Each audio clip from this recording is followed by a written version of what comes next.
6월 24일 트럼프 미국 대통령이 에어포스원에서 기자회견을 가진 내용을 요약과 함께 한글 자막으로 시청하시겠습니다. 트럼프 대통령은 이스라엘이 이란에 대한 추가 공격을 중단했고 휴전이 잘 유지되고 있다고 밝혔습니다. 네타냐후 총리에게 직접 전화를 걸어 이제 그만하라고 요청했고 이스라엘이 공격을 멈추면서 인명피해를 막을 수 있었다고 강조했습니다. 이란 역시 핵무기를 개발하지 않을 것이며 앞으로 경제 발전에 집중할 것이라고 밝혔습니다. 또한 트럼프 대통령은 나토 정상회의 참석을 위해 유럽으로 이동 중임을 밝혔습니다. 그는 이제 니토에 가서 새로운 문제들을 해결하겠다며 유럽 정상들과의 만남을 앞두고 있다고 말했습니다. 나토 방위비 분담, 러시아와의 관계, 우크라이나 전쟁, 에너지 가격 등 다양한 현안에 대한 입장도 밝혔습니다. 이제 한글 자막과 함께 영상을 시청하시죠. Hello, everybody. How are you? How are you? How are you? We have breaking news.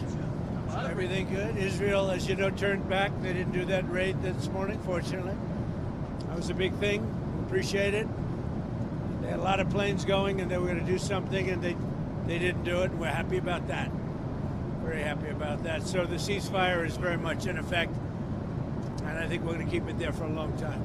Did you speak to Prime Minister Netanyahu about that? I did. What did you tell him? I said you got to turn back the planes.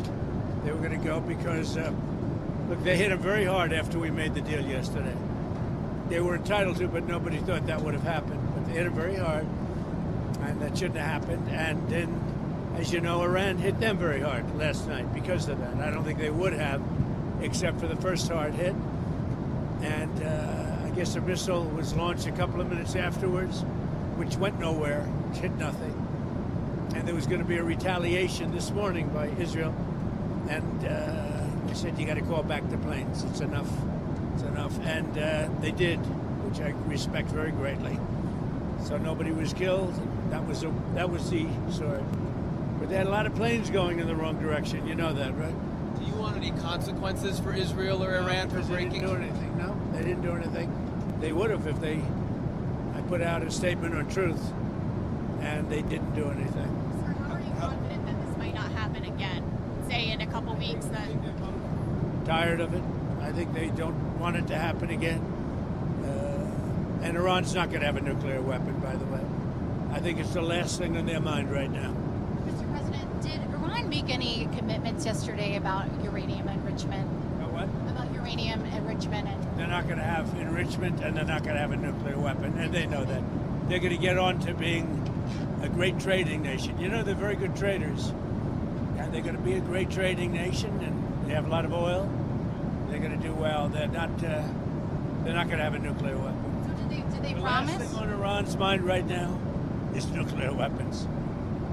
Can you clarify what you meant when you mentioned regime change in your Truth Social post the other night? Which, Regime change? Do you want to see regime change in Iran? no, if there was, there was. But no, I don't want it. I'd like to see everything calm down as quickly as possible.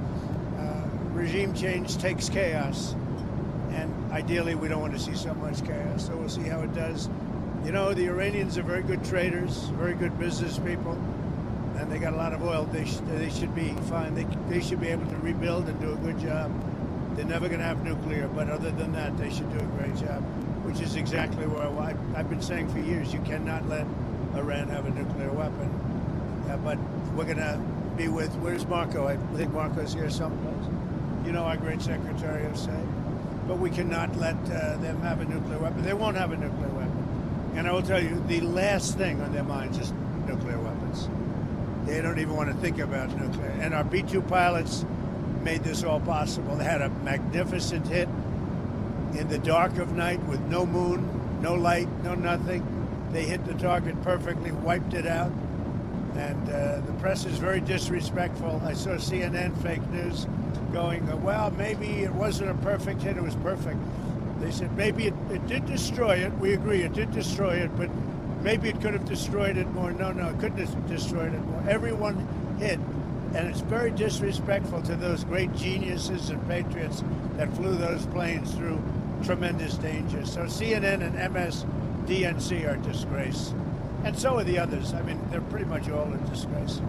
But it's an amazing period of time. Now we're going to NATO, and we'll get a new set of problems. We'll solve a new set of problems.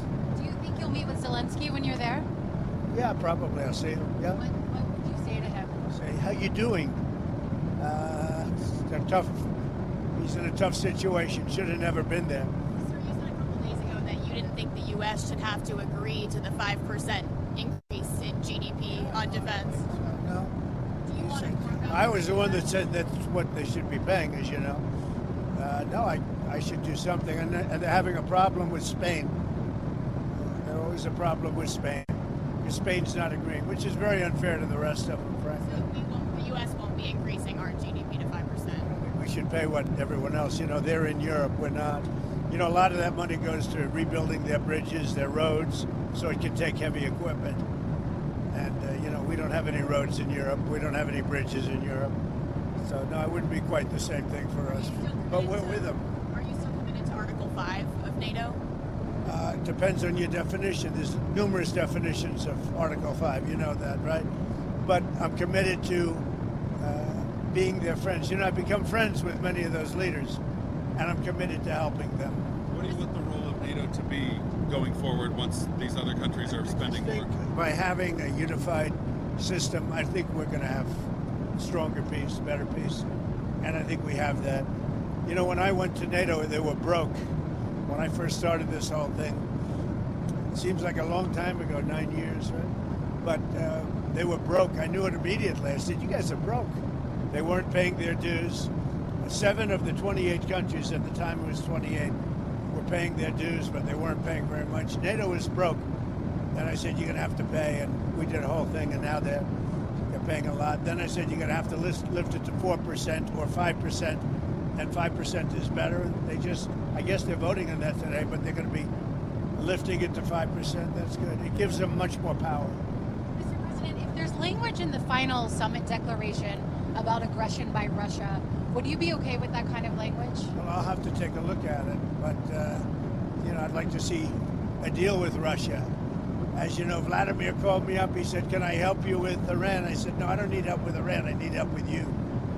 And I hope we're going to be getting a deal done with Russia.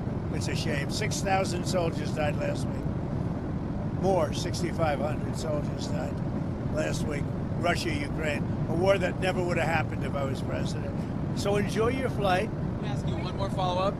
In your comments just now about Article 5, that will probably make some people in Europe concerned. Can you clarify what you mean? Are you still committed to mutual defense? I'm committed to saving lives. I'm committed to life and safety. And I'm going to give you an exact definition when I get there. I just don't want to do it on the back of an airplane.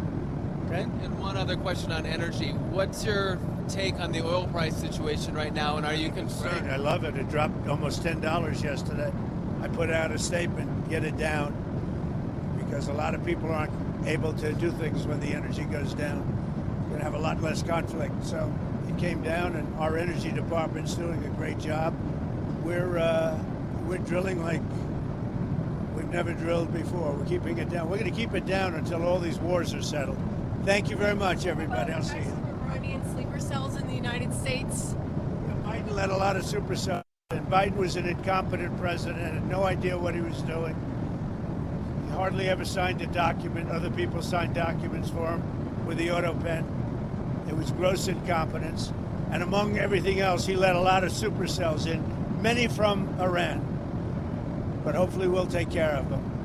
What Biden did to this country should never be forgotten. Do you think you'll get the Nobel Peace Prize now, sir?